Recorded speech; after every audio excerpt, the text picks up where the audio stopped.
वह कहते हैं ना कि जब इंसान के ऊपर सत्ता और प्यार का नशा चढ़ जाता है तो वह कुछ भी कर गुजरने के लिए तैयार हो जाता है। और फिर एक समय ऐसा भी आता है जब वह अपना सब कुछ बर्बाद कर देता है। ऐसी ही एक कहानी सामने आई है बिहार की मोतिहारी जिले की, जहां इन दिनों एक राजद नेत्री की कहानी सुनकर सब लोग दंग हैं। जी हाँ, हम बात कर रहे हैं मोतिहारी की एक नई नवेली खूबसूरत और हसीन राजद नेत्री निराली ठाकुर के बारे में। नाम की ही तरह मैडम जी की कहानी भी काफ़ी निराली है। एक साधारण से परिवार में जन्मी निराली ठाकुर उर्फ पल्लवी ठाकुर की कहानी किसी फिल्म की कहानी से कम नहीं है। बचपन से ही लाइट, कैमरा और एक्शन की दीवानी निराली ठाकुर ने अपने जीवन की कहानी DD1 की एंकर और भोजपुरी फिल्मों के साथ शुरू किया। इसके साथ ही उन्होंने कई टीवी सीरियल्स में भी काम किया, लेकिन वहां उन्हें कुछ खास नहीं कर पाई। फिर उनके पिता ने उनकी शादी एक साधारण से परिवार में करा दी, लेकिन निराली ठाकुर की किस्मत में शायद इस परिवार के साथ ज़्यादा दिन रहने की सौभाग्य प्राप्त नहीं था।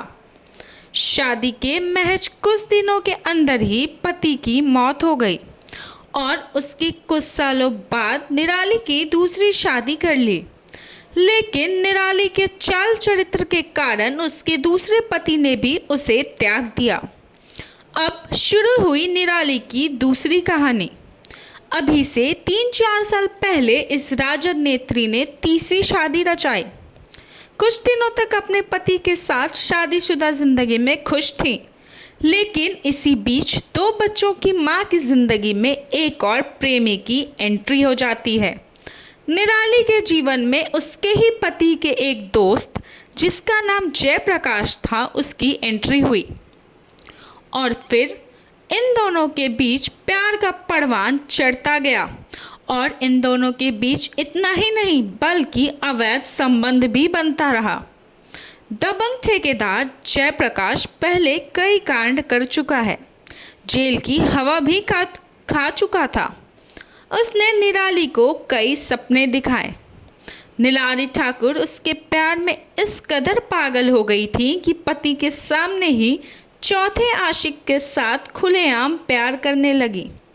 पति ने इस बात का विरोध किया, लेकिन यह दोनों प्रेमी प्रेमिका इस कदर प्यार में दीवाने थे कि पति को ही जान से मारने की धमकी दे दी और दोनों आशिक नेपाल से लेकर पटना सहित कई शहरों में एक साथ घूमने जाने लगे।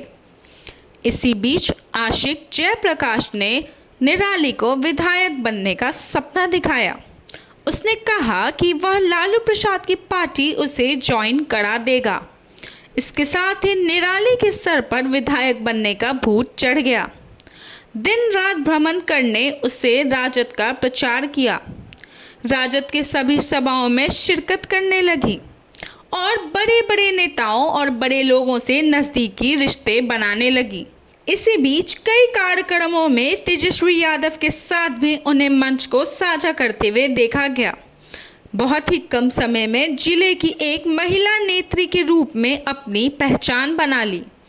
इसी बीच तीसरे पति को निराली ठाकुर और ठेकेदार के बीच बढ़ती नज़दीकियां बिल्कुल नागवार गुजरी और उसने ठेकेदार जयप्रकाश की हत्या करवा दी। अब मोतिहारी पुलिस ने इस केस की जांच की और सब कुछ खुलासा कर दिया। पुलिस ने यह बता दिया कि जयप्रकाश की हत्या निराली के वजह से हुई है और हत्या कराने वाला कोई और नहीं बल्कि खुद उसका पति है। इस हत्या के पीछे निराली के पति सहित निराली और एक अन्य को गिरफ्तार किया गया। तब जाकर इस पूरे मामले की छानबीन करके पुलिस ने बातों को सामने रखा। भले ही निराली विधायक नहीं बन सकी, लेकिन उनका करतूत उसे सलाखों के पीछे ले गया।